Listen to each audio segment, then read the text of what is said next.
Good morning, Chairman. We are ready to begin. Good morning, DeLauren. If you'll conduct the roll call of authority members, please. Yes, Chairman. I will begin with Roger Folsom, Here. Tommy Hopkins, Here. Kathleen Ruth, Here. Norman Boyd, Here. Robert Coles,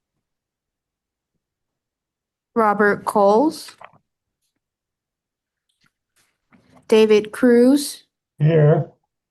Shane Mobley, Here. Cynthia Rucker, Here. Anthony Williamson. Here. Chairman, that completes my roll call.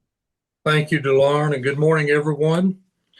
And appreciate your time and attention to important matter this morning. We only have one item for our consideration to act upon today, and that is a budget update and budget request, and which is customary for us to have a second meeting in the month of August. So we'll be moving into that shortly, and we'll ask the Commissioner, Commissioner Burke, to address us now with his report and explanation of what we'll be doing today. Good morning, Commissioner. Morning, Mr. Chairman, members of the board. Appreciate your attendance, and especially considering this extra meeting that's thrown in every summer. I don't have any new updates since we were just together a couple weeks ago, and I'll go in more detail on updates at the next meeting. And in respect for everybody's time, we'll send it back to you, Mr. Chairman. Thank you, Commissioner. Item for consideration this morning is the budget update and AFY 2027 and FY 2028 request. And I'd ask Cody Whitlock, our Chief Operating Officer, to present to us. Good morning, Cody. Good morning.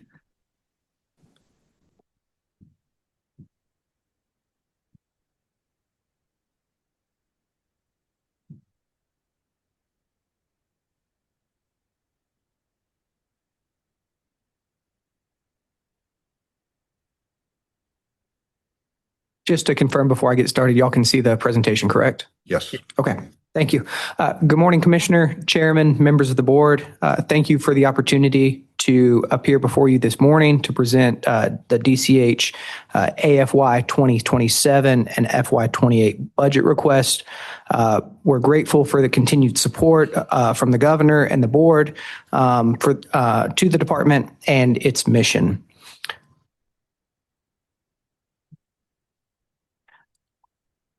Consistent with the governor's budget instructions today, I will be requesting the budget request for the department for your consideration, and it will be just the Medicaid benefits growth for AFY 27 and FY 2028.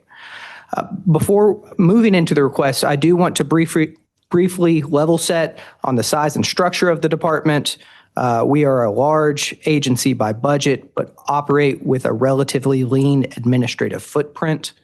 Approximately 74% of our expenditures are related to Medicaid benefits, another 23% associated with the state health benefit plan benefits. The remaining 3% supports the State Office of Rural Health, the boards of dentistry and pharmacy, Healthcare Facility Regulation Division, and administrative operations within the agency.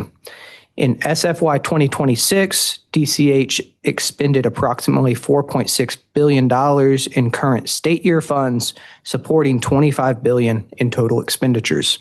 The majority of those funds represent the federal Medicaid match. Within the 3% operations for the agency, the majority of that funding supports contracts necessary to administer, oversee, and regulate the state's Medicaid program. These areas include program integrity, actuarial rate setting, level of care determinations, claims, and other essential functions required to administer the Medicaid program. The remaining expenses, as shown on the pie chart, support personnel, IT, telecommunications, and other operating expenses.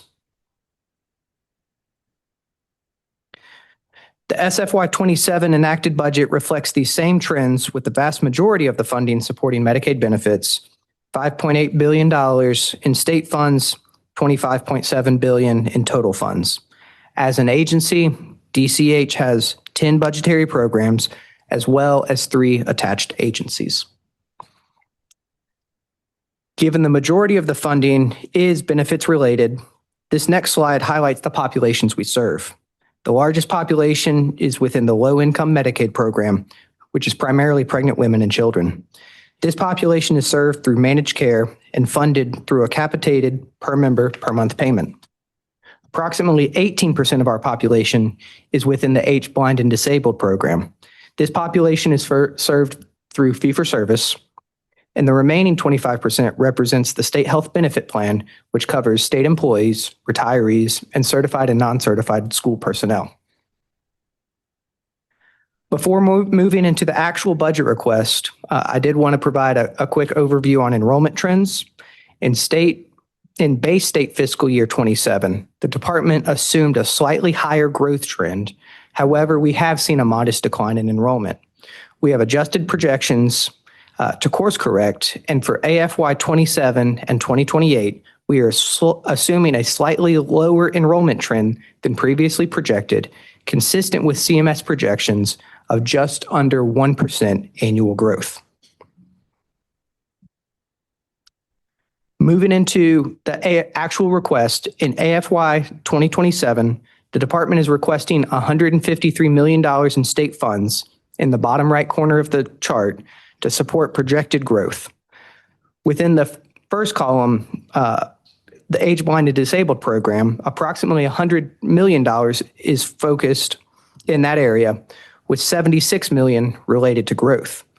As discussed, we have adjusted our enrollment assumptions to reflect a more moderate growth trend, so the increase in spending is primarily driven by the continued rise of cost of care, utilization trends, and other inflationary factors.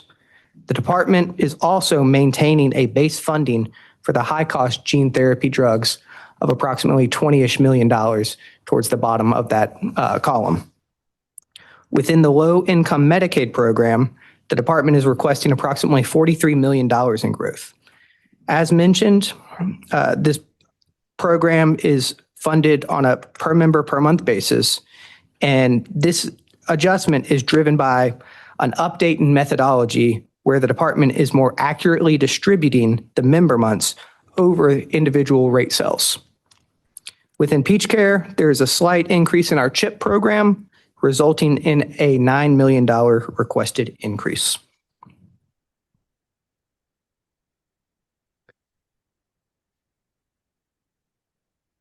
For FY 2028, the department is requesting $344 million in state funds to support the projected growth.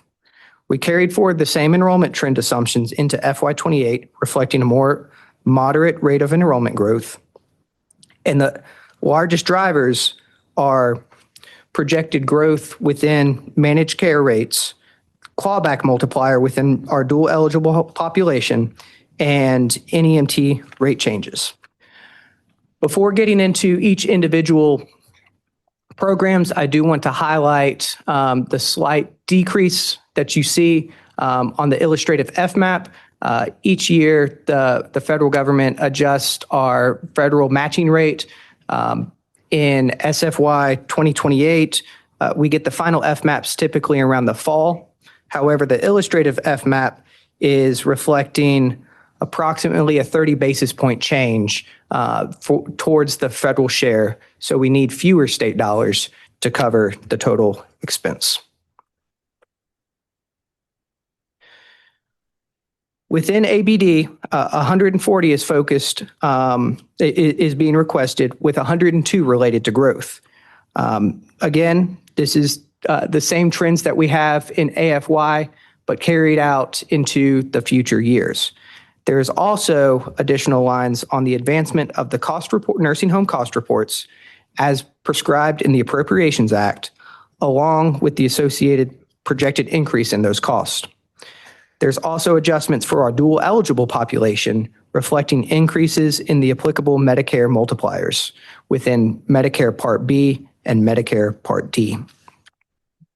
Within the low-income Medicaid program, the department is requesting $207 million in growth. Each year, the department establishes capitation rates for the managed care program. In reviewing national trends, DCH anticipates a slightly higher growth trend on these rates from previous years, and we are updating our projections to better align with those national trends. In Peach Care, there is also, again, a slight increase in our CHIP program, resulting in $18 million being requested. Commissioner, Chairman, members of the board, that is the overview of the budget. I'm happy to take any questions and ask for your favorable consideration on the adoption of the budget. Any questions of Cody from board members?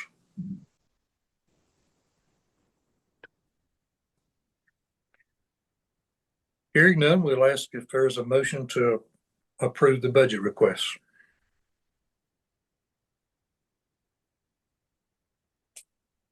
Shane Mobley motions. Shane Mobley has moved to approve. Is there a second? Hopkins second.